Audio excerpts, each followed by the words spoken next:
What is going on, chat, man? We are back, and today we are reacting to how good was Prime Lewis Hamilton actually. And I'm not gonna lie, bro, we've been hearing about him video after video, but I don't know how good he is himself, bro. Like, I've seen him, like, you feel me, featured, but they don't be saying nothing about him. Yeah, I'm not gonna lie, bro. I'm genuinely interested in this, bro. I want to see how good this guy is. Is he like the Michael Jordan, the LeBron James of F1, bro?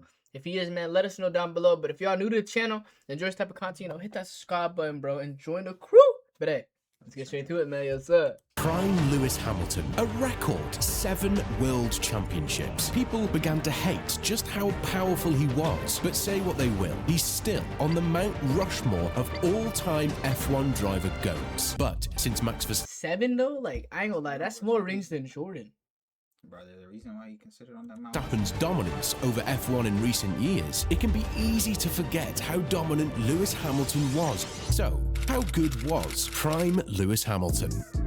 Born in Stevenage in England, Lewis Carl Davidson Hamilton was born January 7th, 1985. His journey began when he was introduced to the world of racing at a tender age of 6, when his father bought him a radio-controlled car. Lewis Hamilton is only 7 years old. But how long have you been racing cars for already, Lewis? About a year. 2 years later, he was competing in and winning races against... At 6, bro's getting, like, real interviews, bro. I ain't gonna lie. Low-key different, bro. Low-key different. F1 has one of, if not the most expensive barrier to entry out of any sport, with kart costs, repairs, management, travel, just to scratch the surface. So Lewis's dad knew the significant financial sacrifice, but he knew Lewis was special. To show that, he worked multiple jobs to be able to scrape by at home, but just enough to give Lewis the chance he needs to make it. And in 1998, at the age of just 13, Lewis was signed to McLaren's Young Driver program. Did Lewis do well? 2001, European and World Karting Championships. 2002, Formula Renault UK Series, finishing 3rd. 2003, won the championship title and grabbing a seat in Formula 3 with Manor Motorsport. 2004, a respectable 5th, but 2005, it wasn't even fair, winning 15 out of 20 races. And of course, I ain't gonna lie, okay, bro might be special behind the wheel. I ain't gonna lie, he might be deadly behind the wheel. He might be a dangerous dude. He is a dangerous dude, bro. He got claiming the title. People were starting to realize this was no ordinary kid. 2006, Lewis moved up to the GP2 series and won the GP2 championship in his rookie season. And then it happened. Formula One. And then they said, but we've decided you're going to be our race driver, and it was sort of like, I had to bite my tongue, but it was an amazing moment. My dream has come true. Only the best of the best sit in these seats. McLaren saw it and took the risk with Lewis, but then you realise who was in McLaren's second seat. None other than Fernando Alonso, the current defending world champion. If there was ever a mentor Lewis could have... So he had to beat the current world champion to be the guy he is. the guy at his team, bro, basically. You can't be that guy. Okay. Couldn't have struck it better. So, in 2007, it was his time. How did he do? Lewis finished on the podium in his first 9 races and won his first Grand Prix in Canada. Lewis Hamilton wins! Surely the first of many. The world is at his feet. He narrowly missed out on the championship, finishing second by just 1 point. It's all over. Hamilton's 7. But 2008, he did it. But he is going to claim 5th place, which is all he needs to do to become the 2008 Formula One world champion. At the time, he became the youngest ever F1 champion at 23 years old. I say at the time because... Sebastian Vettel, you are the world champion! So it began, showing the world just how good he is. So imagine he did it and then someone passed it. That's kind of crazy. Bro, we might have to tap in Sebastian, bro. Yeah, we might have and now to. he had the financial backing and one of the best cars on the grid. He just took the championships by storm from here on out, right? Not exactly. Over the coming years, Lewis was still driving extremely well, but McLaren was struggling to provide a consistently competitive car. What was that all about then? 2009, 2010, 11, 12, 2013. Consistent, just consistently off. Meanwhile, Mercedes was looking to build a championship-winning team. They offered him a bold vision and a lucrative deal, convincing him to make the switch. In September 2012, Hamilton announced his decision to join Mercedes for the 2013 season, a move that surprised many in the racing world. But Lewis saw something. This could work really well for Mercedes. They've timed it well. Oh, he went in the wrong pit. Hamilton went into the wrong pit. Well, it was going to happen at one stage during the year, wasn't it? Hamilton secured 5 pole positions and won the Hungarian Grand Prix, showcasing glimpses of what was to come. It may have came in 4th overall, the same position as where he's been in the last 4 years, but what that year did give them was time. Time to adjust to Hamilton's style, time to modify their car, and time to learn, especially when 2014 was a big change in F1 history, introducing the 1.6-litre turbo hybrid engine. And Mercedes had a secret weapon. The 2014 race season is powered by a technical revolution, the power unit. With Hamilton's skill and Mercedes' engineering prowess, the stage was set for dominance. Fantastic job, Lewis, fantastic, and really great racing. How do you feel? One win after another. Home Grand Prix win. Beautiful work. England! This man and this car was just leagues ahead of the rest. But if you think it was all clean sailing, you'd be wrong. You could have done. I was on the pole lap. But you think he could have done it deliberately? I wasn't saying that. I'm not saying anything. So I'm gonna do it, my brakes have failed. I'm going to try and fix what I did today. But through it all, World champion! I can't believe it! Finally, you can say you are a double world champion. That sounds really cool. there are 2 drivers for each team, and Lewis's teammate wasn't messing around either. Instead, Germany's own Nico Rosberg. This man was an incredible driver, all in himself, and even though they were teammates, they were anything but in what will become one of the biggest rivalries in Formula One history. Are you a friend again? Of course, we're teammates. The video on that is coming up very soon here, so subscribe. Ain't gonna lie. So they teammates but enemies. They literally crash each other out the race. Yeah, that's crazy, bro. Yeah, they want to win so bad, they gonna make sure they both lose if the other person can't win. Bro, what? I'm not gonna lie, chat. If y'all want to see that video, man, let us know, bro. Because I'm not gonna lie, that's insane. Lewis was near untouchable all season, finishing the season in the lead by a sizable 67 points. All season, he either won or the car was retired. The legendary run of Lewis Hamilton has begun. 2015. It was a little different. Nico knew the car better. Mercedes knew Nico better. All season, it couldn't have been more back and forth from one race and then the next race. Well done, Lewis. Great drive. As far as a season goes, seeing 2 people running for the top spot for the entire season is exactly what Formula One is all about. But in the end, That is it. World champion, pal. That's the greatest moment. So they were basically beating each other back and forth? I mean, but like, not really. Lewis Hamilton seemed like he dominated. Yeah, nah, but like they're next to each other every Yeah, second. bro. Okay. That got good enough. second championship in the bag with no end in sight, right? Before that, we need to ask ourselves, what made Lewis so good in the first place? What differentiated him from everyone else in the world? We'll find out shortly because Lewis wasn't done there. 2016, a year to remember, a year dominated by Mercedes with them winning 19 out of 21 races. But with regard to the drivers themselves, it couldn't have been closer. Australia Race 1.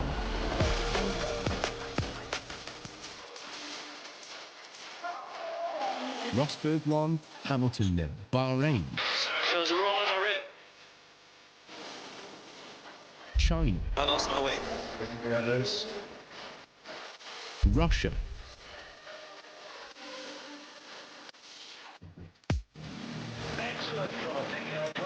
But now we enter race 5, the Spanish Grand Prix.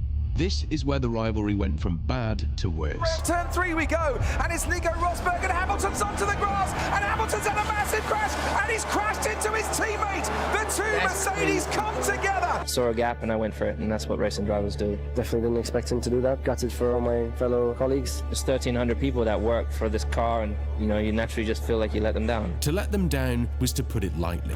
A new, fresh-headed driver took his first win that day, Max Verstappen. I wonder if he'll be any good in the future.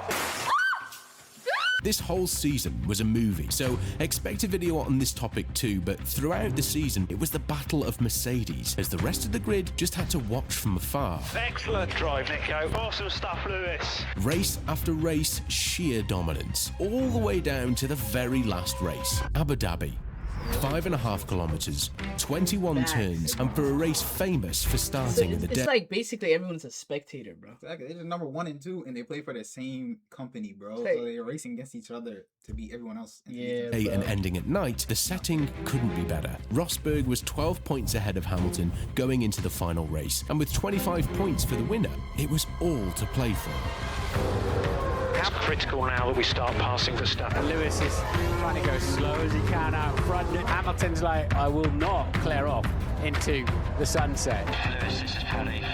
We need you to pick up the pace to win this race. That's the instruction. It's come down to the wire, but he's surviving with Sebastian Vettel pressurising him all the way.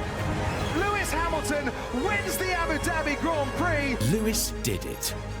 Or did he? Lewis needed Rosberg to place 4th or below, but it was not meant to be. So yes, he won the race, but lost the championship. Nico Rosberg is second.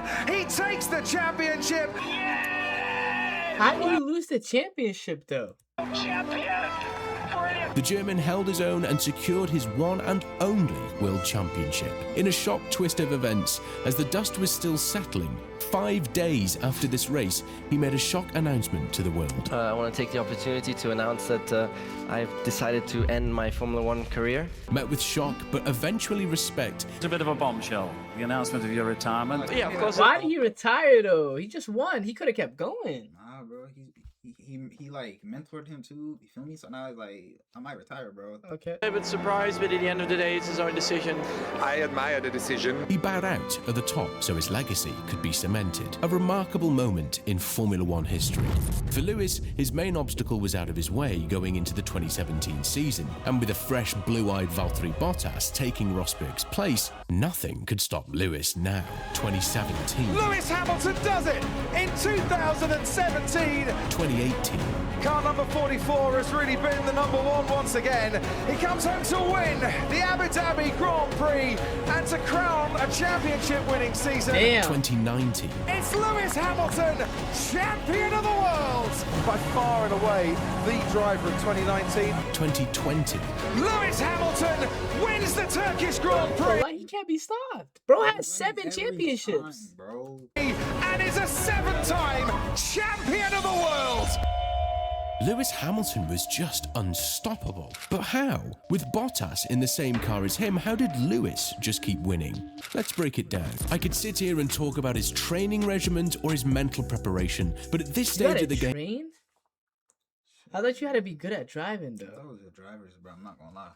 Like, how do you train, though? How do you... Wait, I need to know this. Every driver on the grid has this, as companies have invested hundreds of millions into these drivers. How do I prepare for G-Force? So then, why Lewis? To mention his attributes, we have to start with his braking style. I'm generally known as one of the latest brakers. What makes it so different? He's known for constantly braking harder and later than everyone, so consistently. And when the difference between first and second can come down to 1,000th of a second. My dad would go around and he'll stand on the track and see where the best drivers was braking. Throwing this back to his dad. There were 25 kids on the grid, and they could all put in the same lap times, but what actually marks you out as completely different to everybody else? You know, I said, Lewis, I'll tell you what, let's try late braking. If he was braking here, for the corner that's over there, he'd move further down the road, a couple meters further, and it's like, you gotta brake here, not brake where he's braking. Being able to brake hard and get out of a corner earlier than the other drivers over every... Multiple jobs to help him afford a car and stuff, even though they're barely scraping by in the house. He's watching the games to know how to brake, coming up with new tactics, like, bro. Hey, that's a W father, bro. W father, bro. You literally turn. That will all add up. Do it again. I can't. Do it again. And eventually, I could brake there, and that's quicker than everyone. That's why I have the championships I have as part of that. When he was younger, he was known in the karting communities for pushing the car too far. So to adjust to that, Lewis became a master of being able to balance the grip of the car to nearly perfection. And Lewis Hamilton goes through, so he's been gifted first. From the reports that Mercedes have put out, it shows that Lewis's car can be nearly 5 degrees cooler than his teammates when doing identical speeds. Sometimes that balance can go off, with Lewis's tyres blowing up mid-race, like at the British Grand Prix in both 2013 and 2020. Look at the state of that Mercedes car! But Lewis now hasn't won a race in Formula 1 since December the 5th, 2021. And if he's won again since we wrote this, just ignore that. His first win in nearly 1,000 days. So what happened? Well, just like in 2014, 2021 brought on a new set of regulations from the FIA governing body. In a quick summary, big changes happened to the aerodynamics of the car. The floors of the car had to be cut diagonally now at the rear, which significantly reduced downforce. The rear brake winglets were shortened. Pirelli also came in and introduced a new construction for their tyres, aimed to be more durable and resistant to overheating, providing drivers with more consistent performance throughout the races. A year later, also followed up with a change to the car's power units. So all of these combined made the gates wide open to who would build the best car to adhere to these regulations. The winner? Max Verstappen wins in Miami, Baku, French, Mexico, Spanish. If you didn't know the Dutch national anthem. So, him and Max Verstappen, who is better?